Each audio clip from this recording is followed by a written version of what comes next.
people got disillusioned. Chris, last summer when you and I and a few others were listening to our bishop be described as a heretic. Yes, In I some like that. ways. Yeah. He responded very calmly and with humor, which is kind of nice.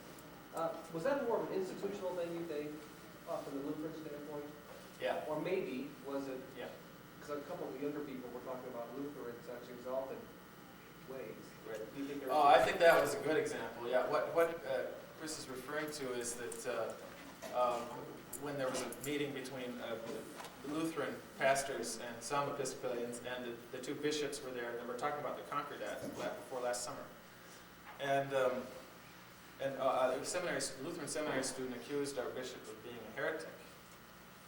And on the basis, I think that the bishop, the idea of a bishop being a special ordination, that our bishop is ordained for life as a bishop, that he has some sort of special spiritual authority by that ordination.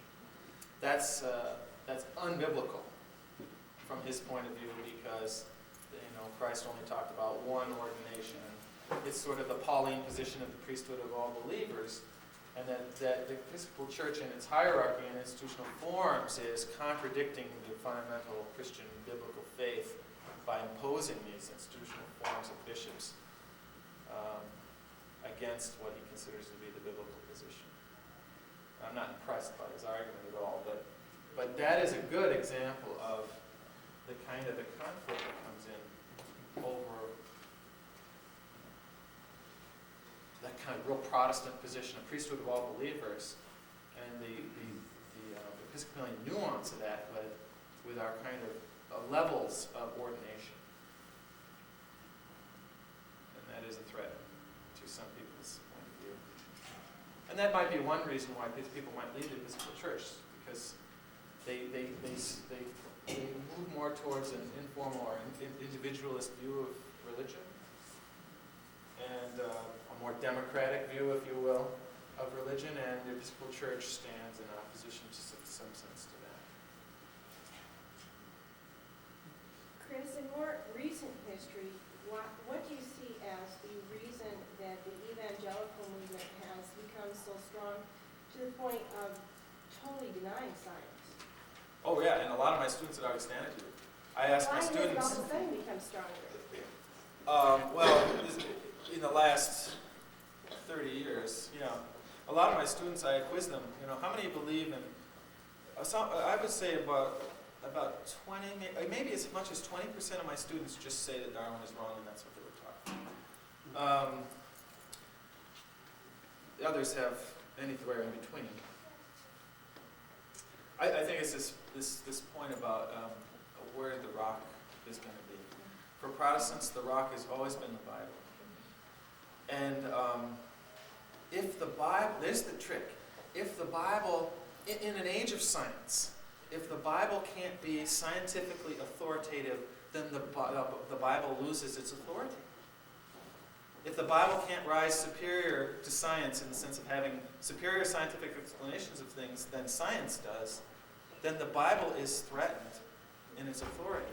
And so the position of the fundamentalists, and it's gotten stronger and stronger in a sense as the 20th century's gone on, has been to assert very strongly not only that the Bible is literally true, but the Bible has all the scientific answers too, as well as spiritual answers. Now, the Episcopal Church has never had any problem with that. I mean, we haven't been based on that. So we can easily understand that the Bible is about teaching the spiritual truths of Christianity, not the scientific truths of Christianity.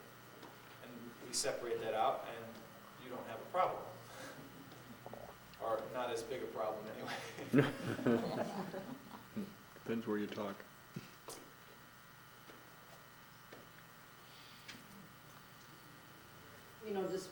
Despite the historical importance of the historic episcopacy, I would doubt if many of us who are here who were not raised in this church were really drawn here because of the historic episcopacy.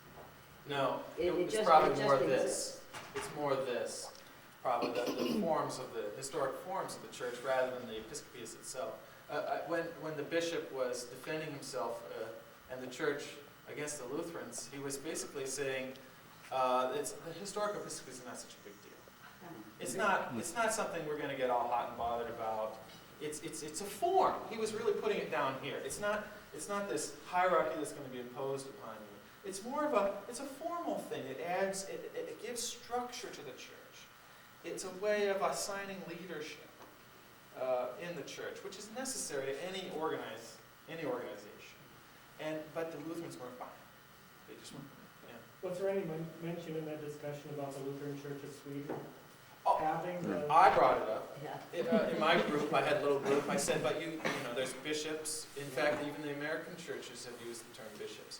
Oh, but they told me, no, you don't understand. No, that's right. They're not following their established church traditions of Europe. They're following the American traditions of individualism and really more democratic view of the church structure. And it's funny because the Lutheran churches in the East Coast and the West Coast that overwhelmingly supported the Concordat had no problem with the historical episcopacy. It was the Midwesterners.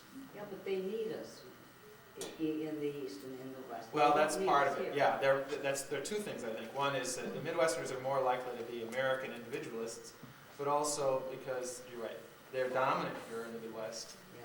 and it would be kind of like giving up to our order when they don't feel the need to. I was just stunningly aware of that fact a little more than a week ago when I went to the funeral of a Lutheran pastor. And there were more Lutheran pastors at that funeral than there are people who are in any one service at Calvary Cathedral.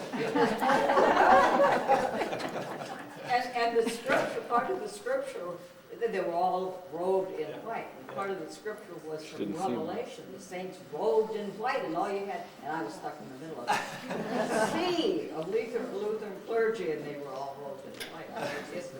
Those were her best friends. The other ones weren't vested and were downstairs. That's true. A mighty fortress is our God, the Lutheran Church in this part of the country. Yeah, They told me. yeah, that's fine. Yeah, it reminds you that the Episcopal Church is still a minority everywhere we are, except some locations occasionally in the East Coast that we are the majority. That's pretty rare. Well, We're running out of time. we're at 10:02 now, so. Okay. Well, thanks so much for having me. I really enjoyed my